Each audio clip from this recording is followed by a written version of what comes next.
Howdy y'all, you got the Bulldog on the channel.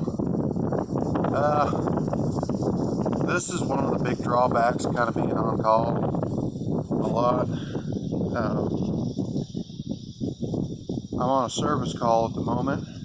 It's Sunday, and this is something customer's been fighting for a while. He's tagging me in on it. You're out here in the boonies with little to no information. I'm driving my Beetle, so it's not like I have a service truck with me. And the biggest problem is I don't have access to diagnostic information. I have kind of an idea of what's going on with this truck, but I still don't know the why. The module's not communicating with my computer. It's also got a lot of stuff going wrong in it where it's not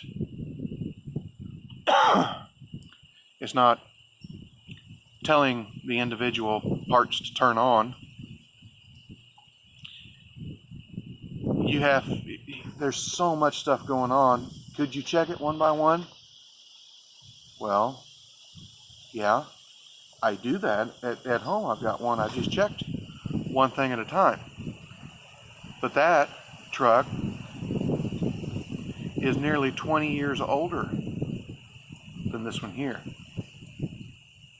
The computer only has 60 wires going into it on that older truck. So I was able to test every connection on it.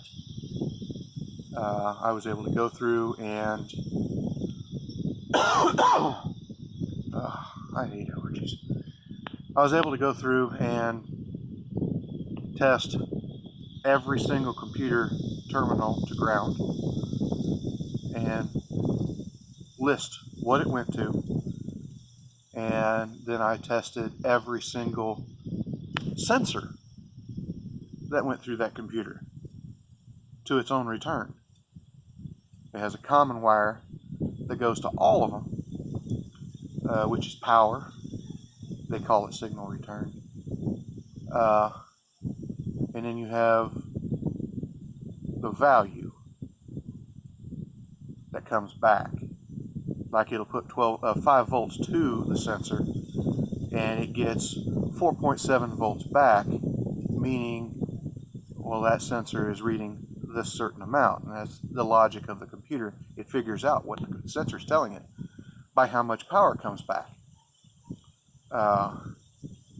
This one here is reading 2.1 volts. This one here is reading 4.9 volts. Problem there. You're way too high. There's no way you can read that. The most you should ever read is 4.8. So, that's the kind of thing that you can do on the older systems. On the older systems, you could kind of figure it out. That's why my boss is better at this than I am, because he started out when those things were new. There were those systems came out in the early 80s, mid 80s, and he started as a professional in, I think, 85. He'd been doing it for years anyway. When I say professional, it's when you have your shop and you're sitting there working in it. He worked in his dad's shop for years too. So, just like me, he was a mechanic, well before he was a mechanic. But he was in those years where you had nothing and you had to figure it out on your own. And he wasn't about changing parts, he was about finding the problem. You can't change parts anymore. You might get lucky and get it on the second or third try. Very rarely do you get on the first. This outfit here,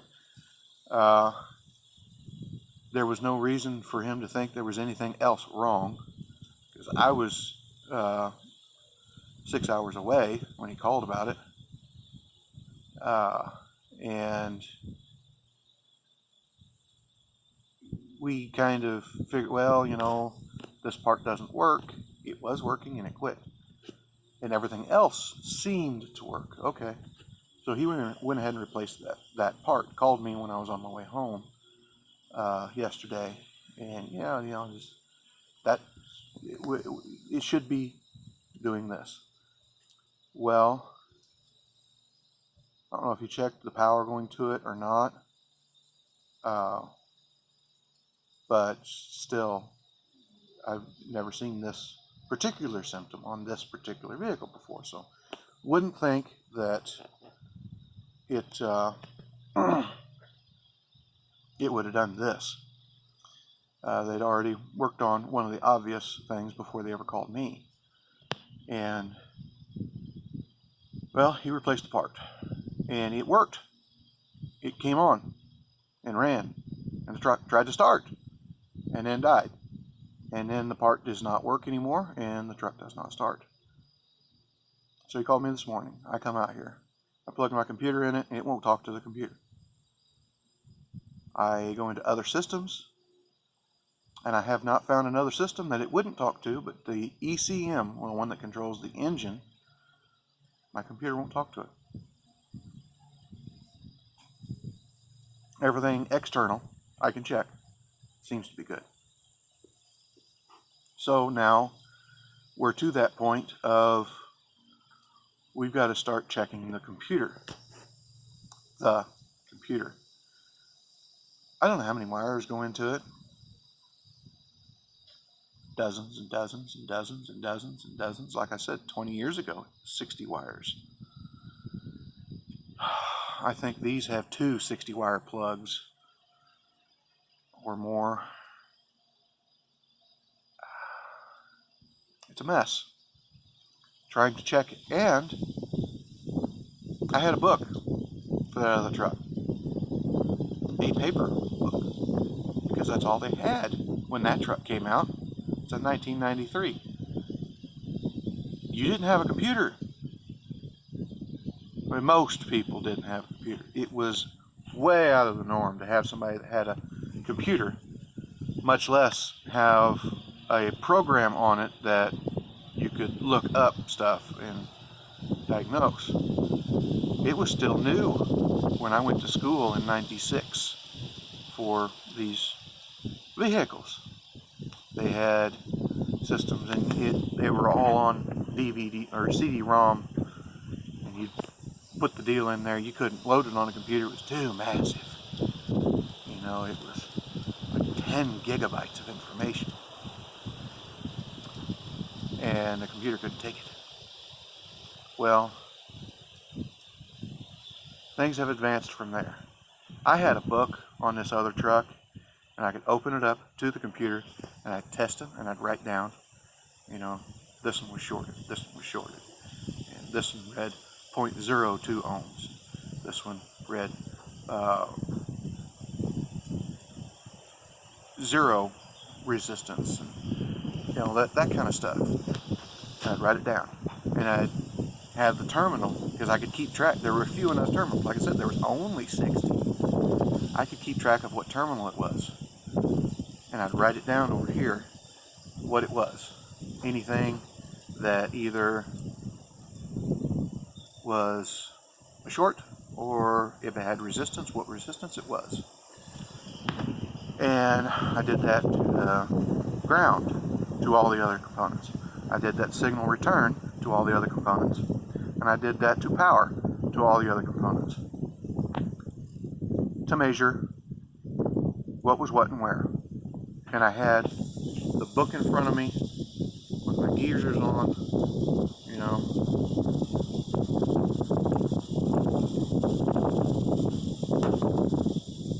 My geezers. And that way I could keep track of everything right there in front of me. And it was on one page of the book. I had everything there. Now, what do we do whenever we got 2 or 3 times that many wires, and that's just one of the computers. Back years ago, they stopped offering books because they could not print enough books. This book covers like 4 or 5 years of all of that make. So that's a lot of vehicles. Well, now when we finally went to computers, we got it all on CD-ROMs, and there was like 12 of them, and it cost as much as one set of books because it costs so much to print books and deliver them, haul them around, all that kind of stuff. Well, fast forward 2 or 3 years, and you couldn't even get CD-ROMs. They wouldn't fit. It was DVD-ROMs, and it was going to be like $1,000 to get them all 20 or 22 of them. And they updated every 6 months. That's when we went to our service, where we pay $200 a month and we get everything, and it's automatically updated. And then you get used to that. You're spoiled. I can't go over to that computer right now and it blows up a deal. But the wiring systems are so massive on these, they break them down into subsystems. So you can't get just this. I can call up engine performance, and that gives me, what pertains to that goes into the computer. It doesn't tell me everything. At least I got somewhere to go. This is a long-winded video about why it's so difficult to do it in the field now. You're working on a tractor out in the field, an old 8N, an old WC. How many wires are on that tractor? You were uptown if you had to use both hands. Because you had lights and you could run after dark.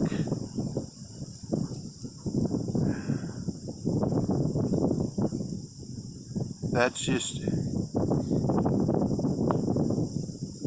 the way we have to do our job has changed dramatically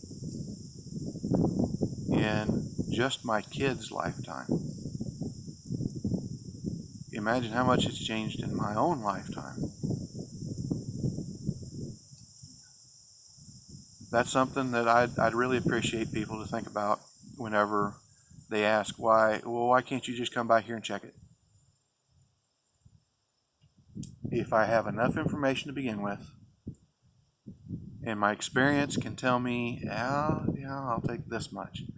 Sometimes I'll be taking a car load of stuff, and I've had this happen recently where I was told a certain symptom, and I had the back of my car loaded with as much as I thought I would need. And then I get there, and the mechanical problem he described was electrical. I didn't have any electrical diagnostic equipment with me. I was about out of room. Everything he described was mechanical. Well, to him it was. Because it didn't work. It had to be mechanical. He didn't even think about the fact that there's electric switches that run it all. And so I had to come back. And even though I worked there for 2 hours, in the heat, I came back the next day, figured out his problem, and told him what it was, We called my boss and said, I don't think I need to pay for a second service call because your man didn't have enough stuff to even try it.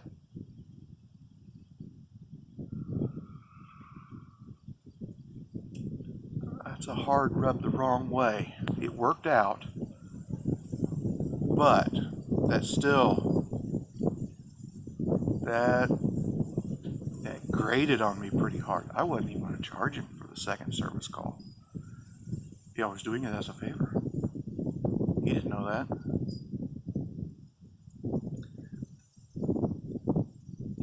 It's not like it was. His tractor, he was used to everything mechanical. Well, this thing was computer controlled. And I figured it out without a wiring diagram. I did search the internet as much as I could.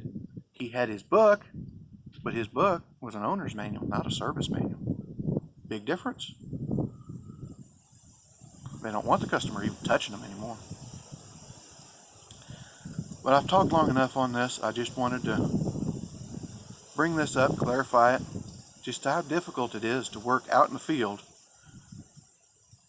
where there are so many directions that the diagnosis can go. It's impossible to have everything with you that you need. Like I said, I have this problem narrowed down, but we can't start changing parts because we're talking hundreds and hundreds of dollars for the first try. We're not trying. We're going to find out what's wrong first. I'm going to have to go to work tomorrow and print out a bunch of diagrams, and we're going to have to start testing on that computer. See if there's an input into the computer that is failing, so that we don't condemn the computer. I looked up online, of course. I looked up on forums. I have found people with the exact same problem, and I read page after page after try this, try this, try this, try this, try this, try this. You know, days and weeks of conversations online with no solution until it gets to the end of the page, and it just stops. No resolution. You assume what they did was they hooked it up and drug it to a shop and had them fix it, and then never updated the forum. That's when I look online for stuff like that. That's what I usually find, is that there's never a resolution to that problem. You never actually find out what it was. Just this particular problem, I think I looked at 4 or 5 pages of different things, and not one of them got to the problem. They all checked a bunch of stuff and changed a bunch of parts. Hundreds and hundreds and thousands of dollars. That's part of the reason why I don't want to throw a computer in it, because that was, I think, the second or third thing they tried, was they put a computer in it and they drove for a mile and quit, and then had the exact same symptom again. Well, if it's something else failing, it's going to be failing. If it's something failing that's damaging the computer, we don't want to put a new one in there and blow it up. So, long-winded rant. That's my thoughts. Like, comment, subscribe, hit your little bell notification, share it all around. We'll talk to you later.